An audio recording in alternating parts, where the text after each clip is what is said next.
Hello, we're studying. We're still at canonical ensemble. Now, what we managed to obtain is that the probability the state is e to the power minus beta e, where E is the energy of this state that we are looking on. Energy E divided by Z. What is Z? Z is the partition function, where we sum over all states I e to the power minus beta I. This is the partition function.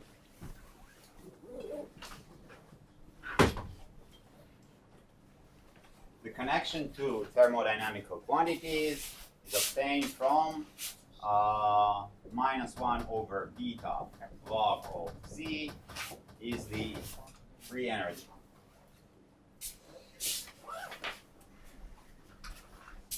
Anything that we want to compute can be obtained by using those probabilities. So for example, the average energy, U, which is the average energy, is a sum over I, EI, e to the power minus beta EI divided by Z. Right? And we have an explicit expression, which I never remember. It is minus d to d beta of log Z. But we don't really need to remember all of those. We can always use the representation of probabilities of a specific state, and the probabilities that describe the averages look like this. Now, what we try to describe by the end of the lecture on Sunday is what we do the moment that we have canonical ensemble. So first of all, of course, we have to use this representation for the probabilities. And there are two assertions that have to be satisfied, otherwise we don't know how to solve almost anything. So first of all, we need to write down the energy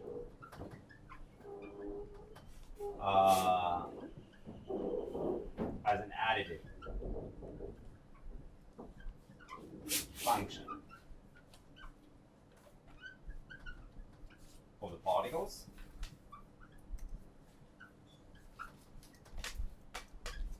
To all the particles are independent.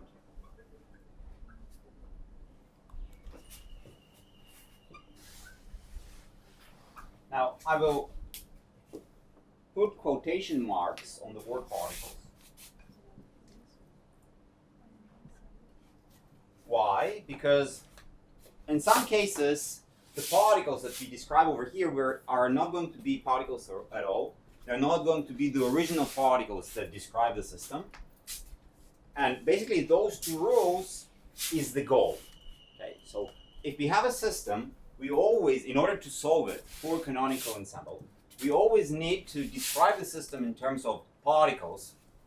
And we will see examples of why those particles are not always the usual particles that we're used to, such that the total energy can be written by those particles, okay, and that there should be completely no dependence of one particle on another, or the states of one particle on the states of another particle. So the moment that we have those two assertions, right, we can continue forward and compute whatever we like. And we already have seen a specific example. Now, what I want to, or try to show you at the end of this lecture is the following thing. When we can actually write the energy as an additive function of different energies of different particles, and all the different particles are independent, we can extend this probability of a state, which we developed for a macroscopical system, to a microscopical particles. Okay?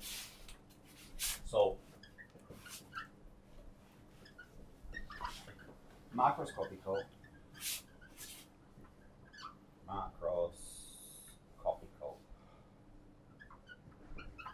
description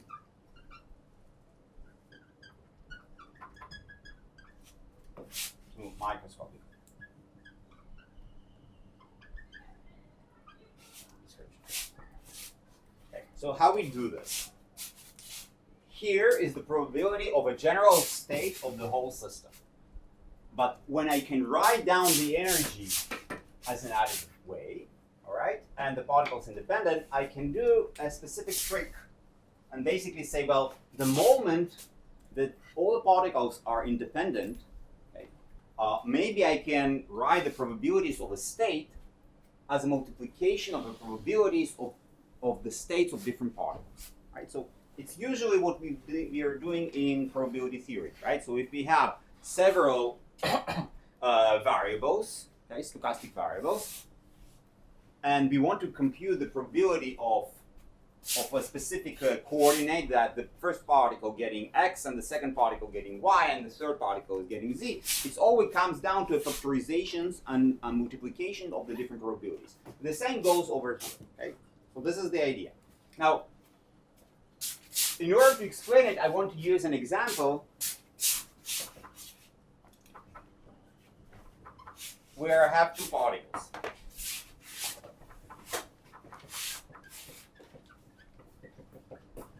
So let's assume that my system is a macroscopical system, but it's combined only of two particles.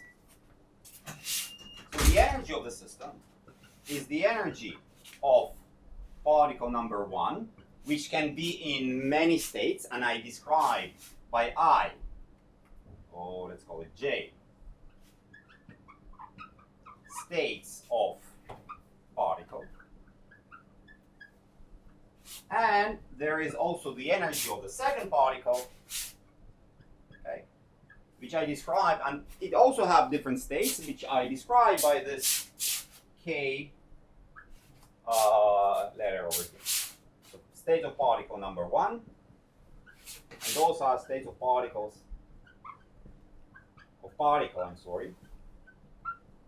number 2.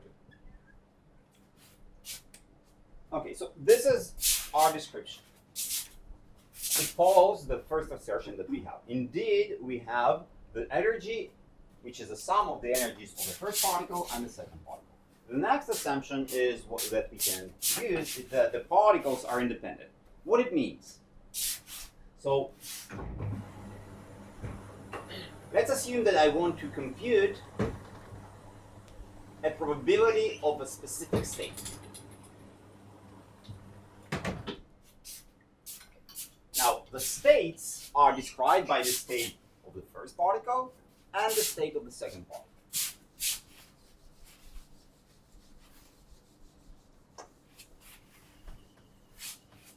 So when I write f, j, k, it's the probability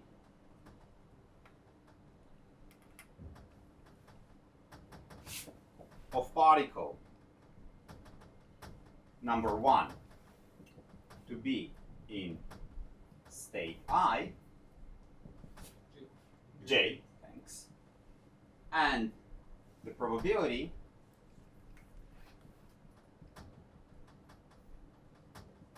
of number 2 to be in state k. So what is this probability?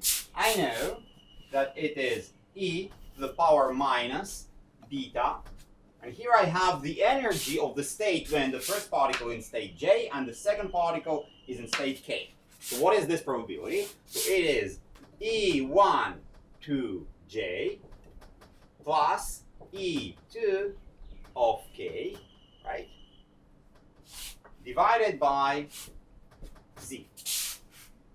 So this is my general probability. Okay. Now, I need to compute what is z. Okay. I need to compute what is z. So what is z?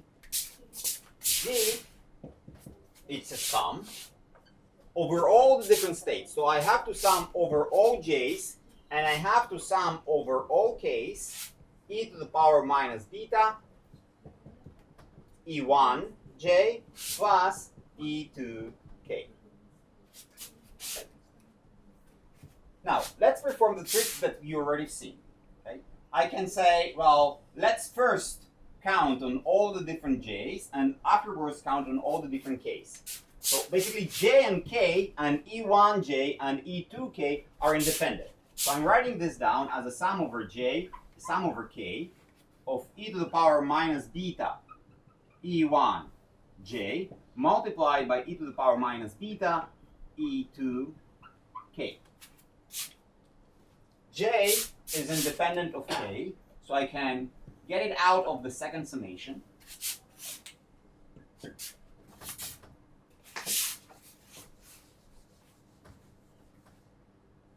And I'm getting a sum over j, e to the power minus beta E1j, multiplied by a sum over k, e to the power minus beta E2k. But look, this is the partition function as if I have a system of only one single particle, particle number 1. So this is Z1. The second guy is the same. So this is the partition function of the second particle, because here I have all the different energies that second particle can have. So I call it Z2. In total, we're getting that Z equals to Z1 multiplied by Z2. We can put it inside.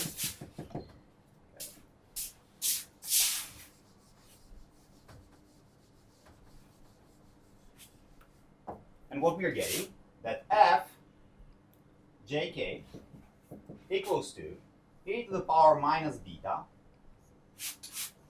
E1j plus E2k divided by Z1 multiplied by Z2. Okay? So let's write it separately. We can have this as e to the power minus beta E1j divided by Z1 multiplied by e to the power minus beta E2k divided by Z2. Now, I started with a system of two particles and described it as a probability of the system to be in a very specific state, and I reached to the conclusion that this probability is in multiplications of two factors. Okay? This factor and that factor. Now, what this factor actually describes, I can say, look, it has the same form as the probability. So it is e to the power minus beta, an energy of a specific state of particle number 1, divided by what? By the partition function, as if I had a system that is composed of one single particle. So I can call it as F number 1 J. Okay, let's call it Fj, and this is of the particle number 1. And this is Fk, and this is of the particle number 2. So what we got is that the probability of the system to be in a very specific state is factorizes into the multiplication of probabilities of the first particle to be in a specific state, multiplied by the probability of the second particle to be also in a specific state. Okay. Now, this example is only for two particles, right? I have E1j, 2k, etc., etc.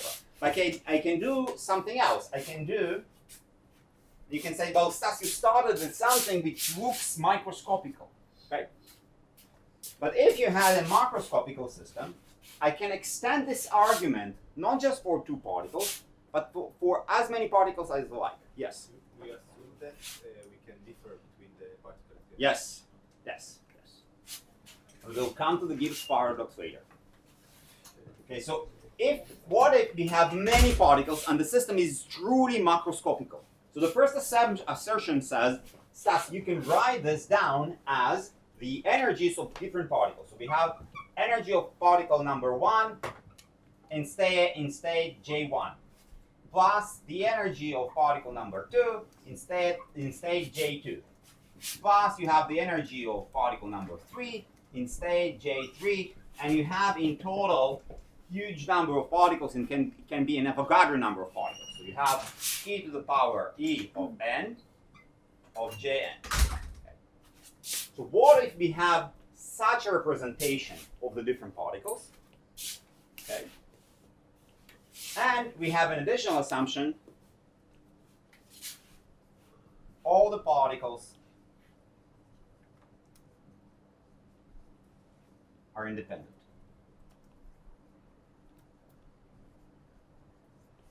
So I can do the same trick as I've done before. I will write down what is the probability of a specific configuration.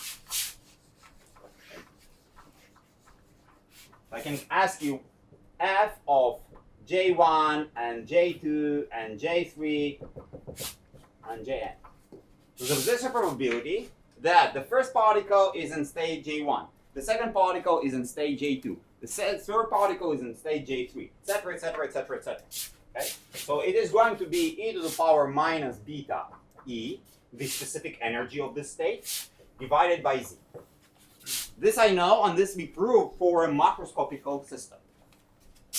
But the moment I have those two, so this representation and this assumption, I can use the same trick as I've done for two particles. And instead of two sums, I'm going to take n sums, okay? The sum over J1, the sum over J2, the sum over J3. And since the sum over here of the energies is always going into the multiplication of the factors, okay? I can always obtain the following thing. It's going to be e to the power minus beta, let's call it E1 J1 divided by Z1 multiplied by e to the power minus beta E2 J2 divided by Z2 e to the power minus beta E3, En Jn divided by Zn.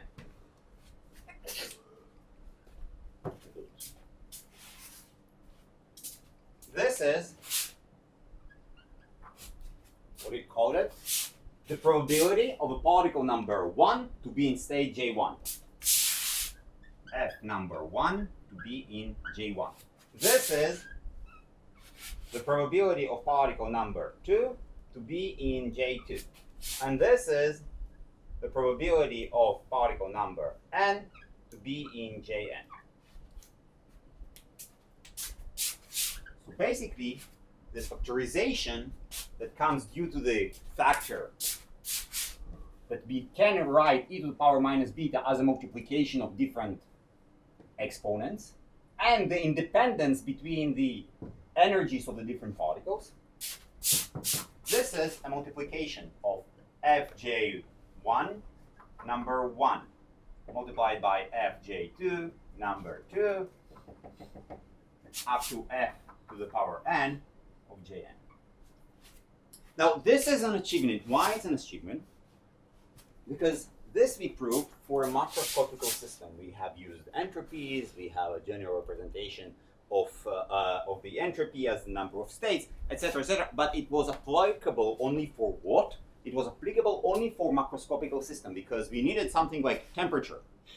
And now we're using this mathematical tricks, which based on independence and additive representation, to say, well, you can extend this Boltzmann description, okay, that we have over here, into the description of every single particle. So each single particle, it is not a macroscopical system. We couldn't start our discussion with saying, let's start with one single particle and it have a reservoir around it. It doesn't work like that. Okay? So we needed a system which was macroscopical. But the specific form that we obtained enables us to actually look also on the behavior of each and single particle inside our system and use this statistical mechanical tool in order to compute the probabilities, microscopical probabilities of each single particle. So we don't need to talk anymore about macroscopical system as long as all the particles are independent.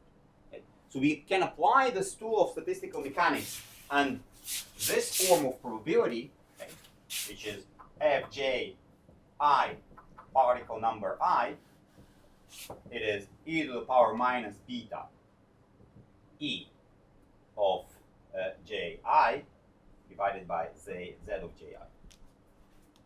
We can always use this applied to single particles, okay?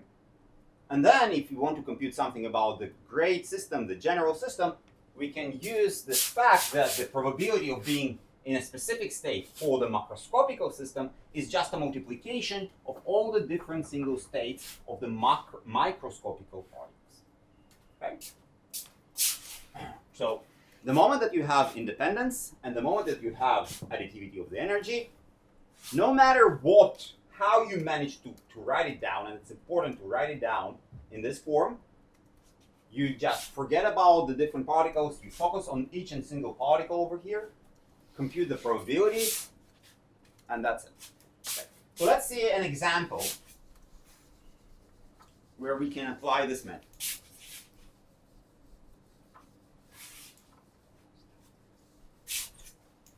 Any questions? Yeah.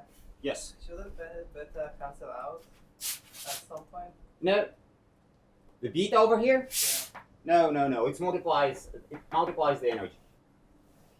Yeah. So if it was a plus, you're right. It will cancel out with the C1 over here, but it's a multiplication. No, so I'm not asking about the equation itself. I'm asking like as a concept. Okay. Beta is there just it is a virtual parameter. You don't actually need it to define the. Beta is 1 over k boson t. And you can say I can work in. So it depends on the temperature.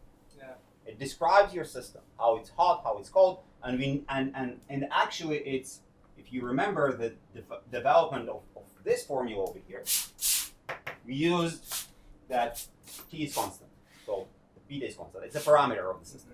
Yeah. It cannot cancel out. Because when you just look at the definition of entropy, Mm-hmm. so beta, it doesn't really matter what it is. Oh, you will see. It's really matter. And in this calculation, there is no regard to the Because we haven't written the general description of the entropy yet. We will. All right. We will. Any other questions? Okay, so let's solve this example.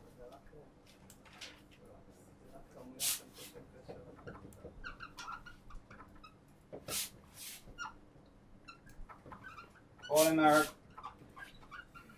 connected to a wall.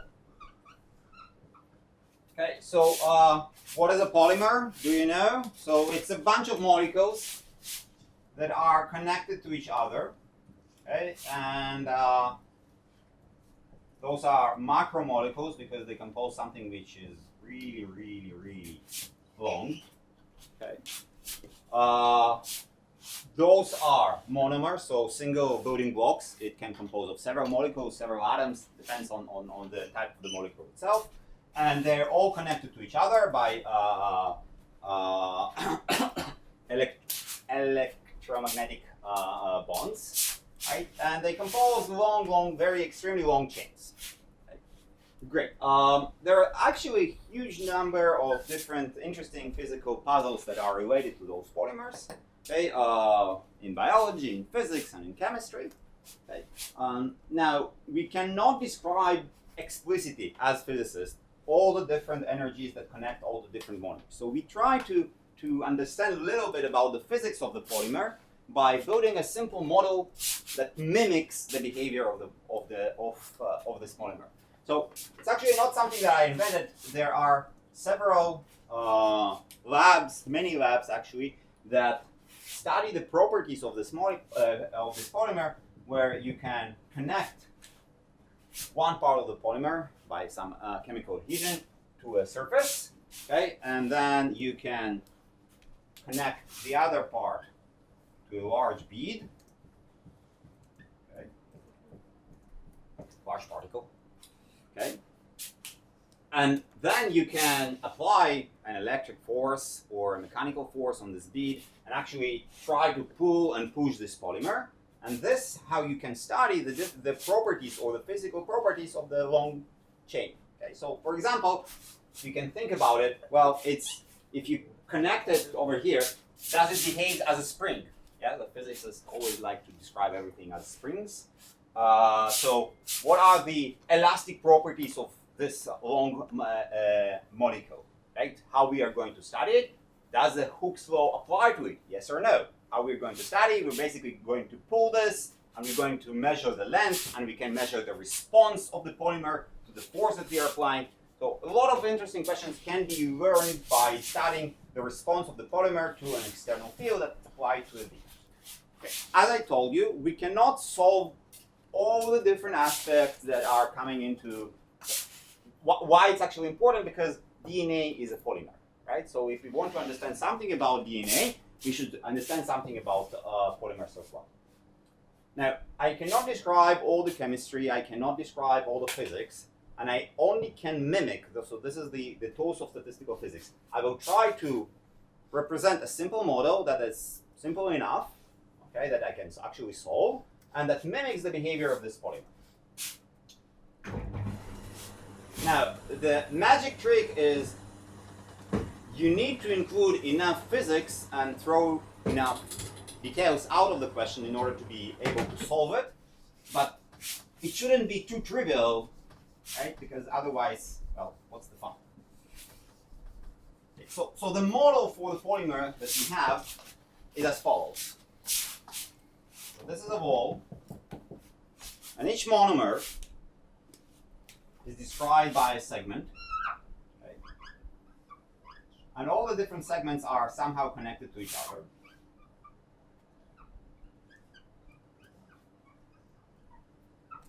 Okay. And the length of each segment is A. And eventually I'm pulling here, I have a pulley, and I have a mass that I connected to the end of the polymer. So each different monomer can be in 4 different positions. Okay. So if I'm looking, so I have the total size of Lx. Okay, so this is the length of the polymer from the wall to the point where it's connected to a rope that is going around the pulley. Okay. The size of each monomer, so this is a monomer.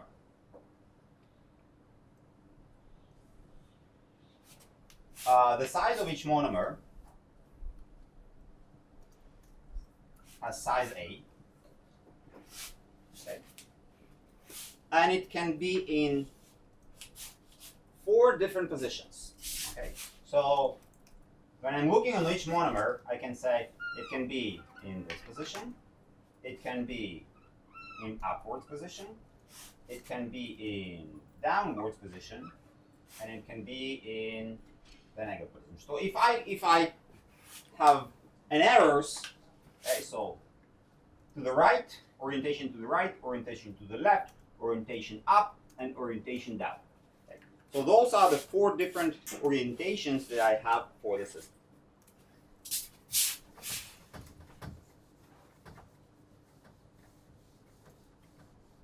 Okay.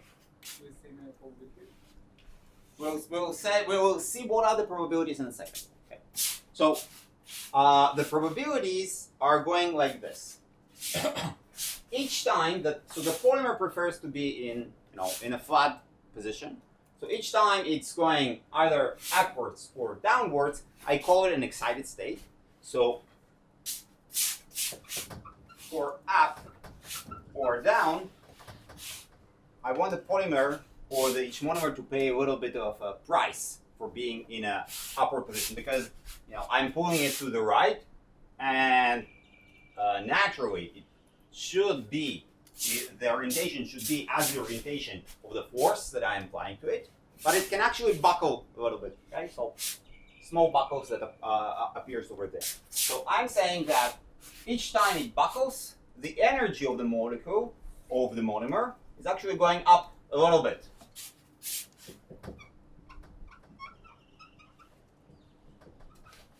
It's plus epsilon.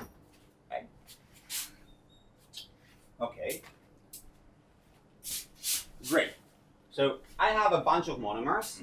I know that each monomer pair pays a price of epsilon when it buckles. Okay, and I want to compute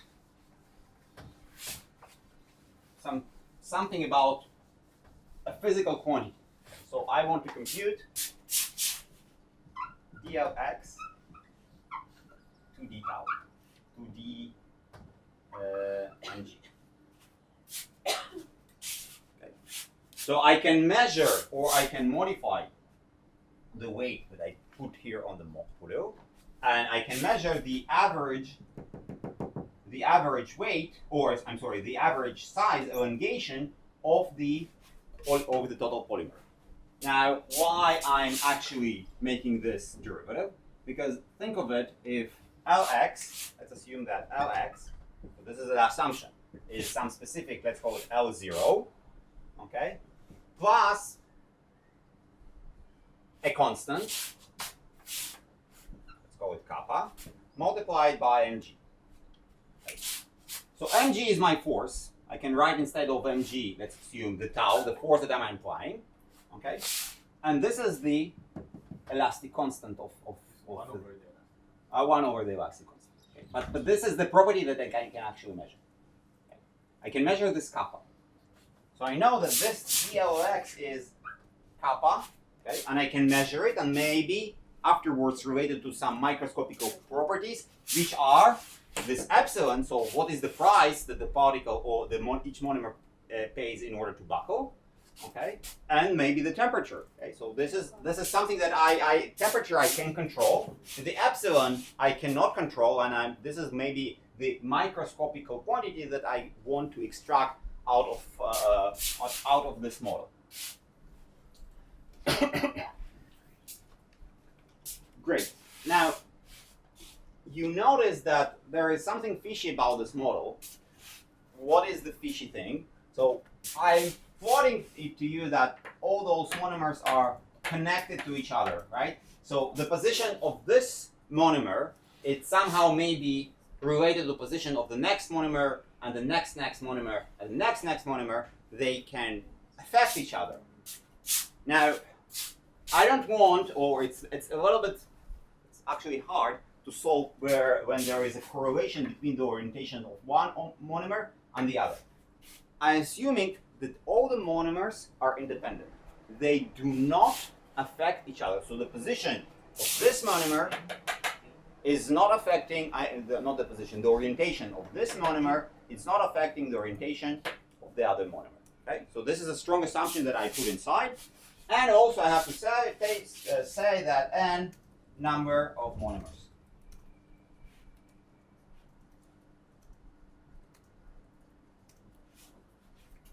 All right, so here we start. This is our assumption. This is the model. Eventually, I need to compute the average length of the monomer. Okay, I take a derivative in order to compute how it responds to an external force. Okay, remember, two assertions. So first of all, you need to write the energy as a sum of something, and number B, those somethings shouldn't be correlated. Okay. We need some sort of an independent particle. So let's start and write down the energy of the system. Okay. So what is the energy? So we have the energy that is appearing due to what? Due to the number of monomers that are oriented up or oriented down. So we write this down as n plus, let's call it nx plus n x, how I write it. Okay. So first of all, ny plus number of monomers with orientation up. ny minus number of monomers with orientation down, and x plus number of monomers that oriented to the right, and nx minus is the number of monomers with orientation to the left. Okay. Now, the moment that we have those, we can actually write down the energy. Okay. So how the energy goes? First of all, we know, let's count all the monomers that are oriented up or down. So we have ny plus ny minus multiplied by epsilon.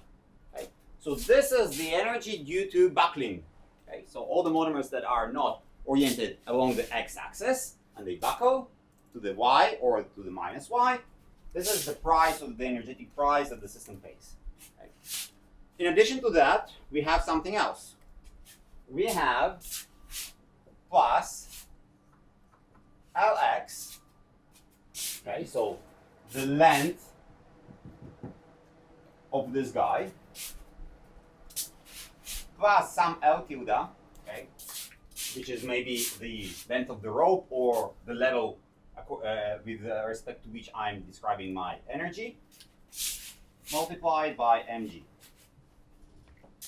So this is the total energy that I have inside this sign of minus.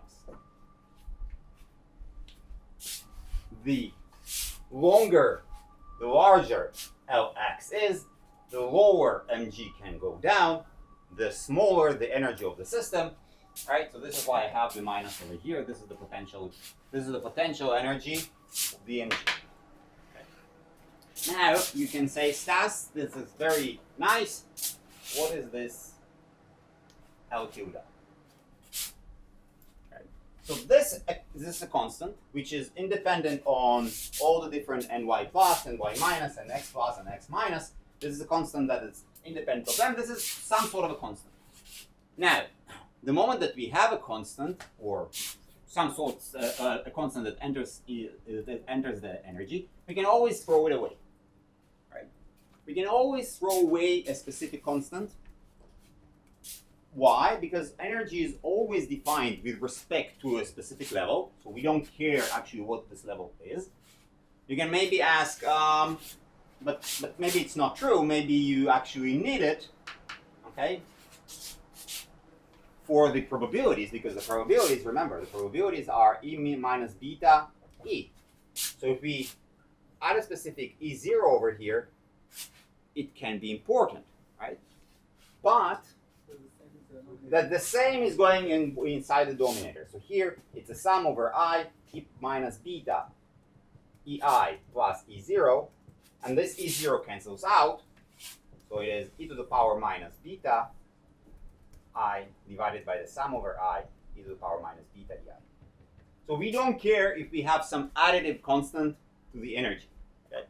We really don't care about it, so we can cancel this out and generally state that L tilde equals 0. Okay, so this is our energy, L tilde for us. This is the level that we chose, L tilde equals to 0. We look on this energy. Okay. So the next step is to write it as a sum. Here, well, it's not exactly clear that we need to count the number of particles that are at up, the number of particles are down, the number of Lx, what is Lx? What is Lx? It's A and x plus minus and x minus. Okay. So the total particles that are pointing in that direction minus the particles that are pointing in the opposite direction. Okay. So energy is now ny plus ny minus epsilon minus A mg multiplied by nx plus minus nx minus. This is still not a sum. Remember, the first thing that we need to write is energy in terms of a sum of different energies of different particles. Now, in this case, we can actually say, let's look on the different particles as our monomers. Okay. and I'm going to go over all the different monomers, I, from monomer number 1 till monomer number n, okay?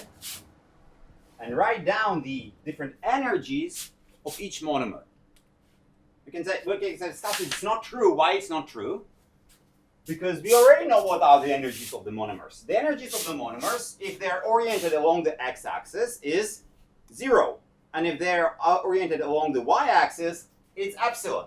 So the energy of the monomers is what you have over here. So let's write it down as an effective energies of the monomers. Okay. What is this EI? Effective energies. Now, each monomer can be only in one state. When we are working on this energy, each monomer is either contributing to ny plus, or it's contributing to ny minus, or it's contributed to nx plus, or it's contributed to nx minus. Okay. So we, instead of writing it like this, we write this as a sum of different energies.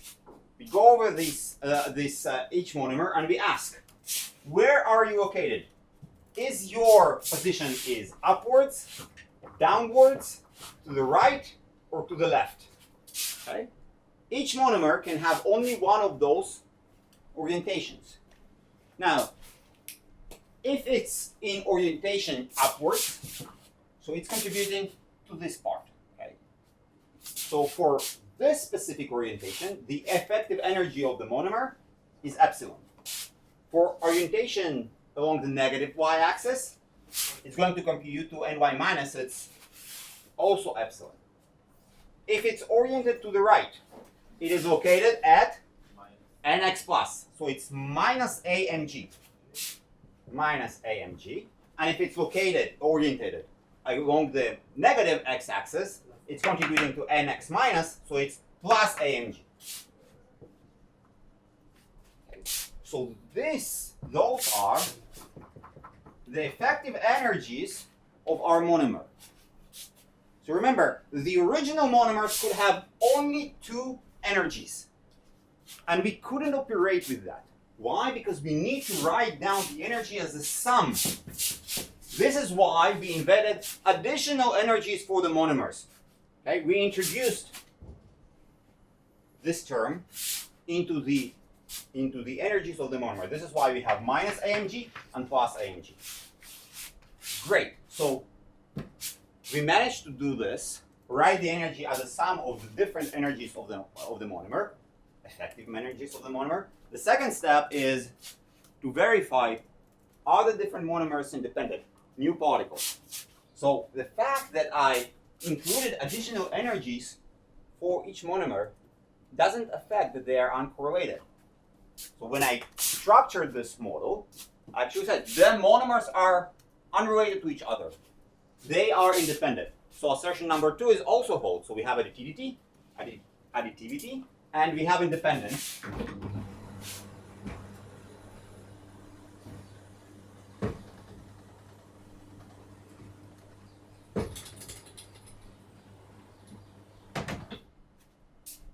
This means that the partition function z is what? It's z1 multiplied by z2 multiplied by z3 multiplied by zn. Now, since the energies of all the different monomers are exactly the same, all the z's are exactly the same also. So I can write down what is zi. Okay, so the partition function of particle of monomer number I. Partition function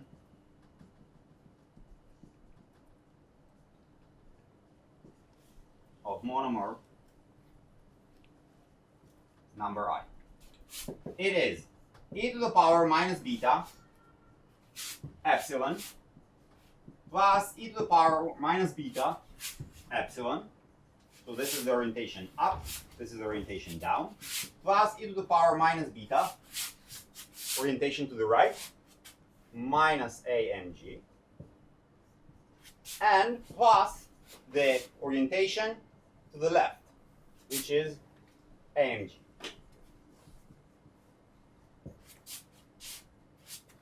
this is independent of I, this is independent of I, this is independent of I, and this is independent of I. So let's call it Z1.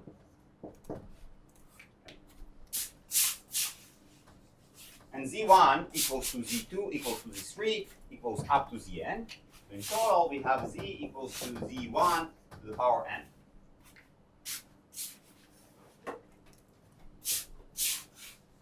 Great. Great.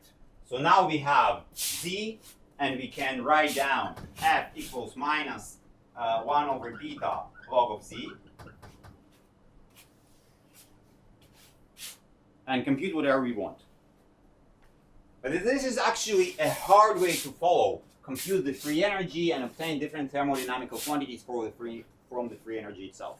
We want to do something different, something much more easier.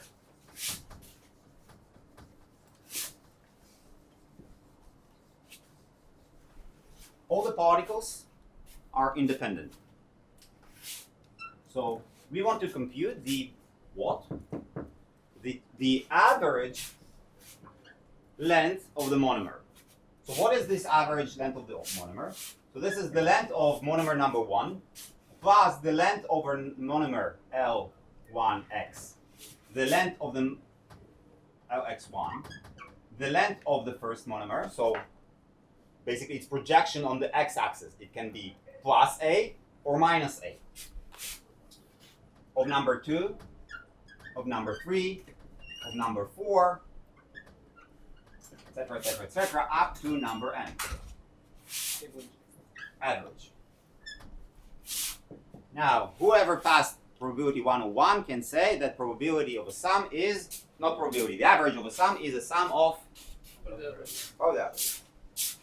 So we have a sum, I goes from 1 up to n, the average of Lxi. Now, Lxi is provided to us by the probabilities of one single particle. Remember, so now those particles are independent. So I can compute the projection of one single particle and basically sum over all of them. Now, because all the different monomers are exactly the same and the different probabilities are independent and they all depend on the partition function, which is like Z1, I can say that this is a sum I goes from 1 to n of Lx1 average, okay, which is n multiplied by Lx1. So I need only to treat one single particle. I started with all the different particles. They were somehow connected to each other. There were energies. There was a pulley, etc., etc., etc. I represented everything as different particles with effective energies.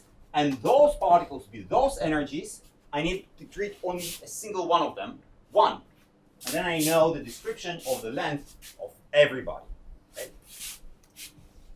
Now, I already don't have time, so I will just write down the formula for this Lx1. What is this Lx1? This is again very simple probability. So it either oriented to the right, or it's oriented to the left, or it's oriented up, or it's oriented down. When it's oriented to the right, so there is a probability f to the right, multiplied by what is the length, the projection along the x-axis when the monomer is oriented to the right, it is A. Okay. When it's oriented to the left, this is the probability of f going to the negative x-axis, multiplied by minus A. We also have the probability of the particle to be, or monomer to be oriented up, multiplied by, what is the projection? 0. Multiplied by 0, plus f of the particle to be oriented down, and the projection is also 0 over here. Okay, so Lx1 average is f to the right multiplied by A, plus f to the left multiplied by minus A. So write it down, minus multiplied by A. What is f to the right?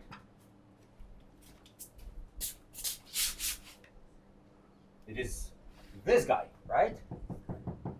This is the orientation to the right. So it is e to the power minus beta minus amg divided by z1. And f to the left is e to the power minus beta, this guy, amg divided by z1. So in total, Lx1 average equals to A multiplied by what? E to the power minus, beta amg minus e to the power beta minus beta amg divided by e to the power minus beta epsilon plus e to the power minus beta epsilon plus e to the power beta amg plus e to the power minus beta amg. I don't have time to take derivatives and etc. We'll finalize this question later. But you see, the beauty of canonical representation is that we have a complex system. It wasn't that complex in our case, but it still was complex enough. And we, instead of treating the single particles and their energies, we said, let's create effective particles, which were the same in our case, but with new energies, okay, that we derive from the structure of the total energy. And they were independent, and for them we can apply this formalism of statistical physics. And the moment we do this, we can forget about the system and that we have n particles. It's always coming down to computing something that is related to one single particle. We treat one single particle, and that's it. And this is very easy. This is always the same. You compute the different states. You summing all of these partition functions. It's easy.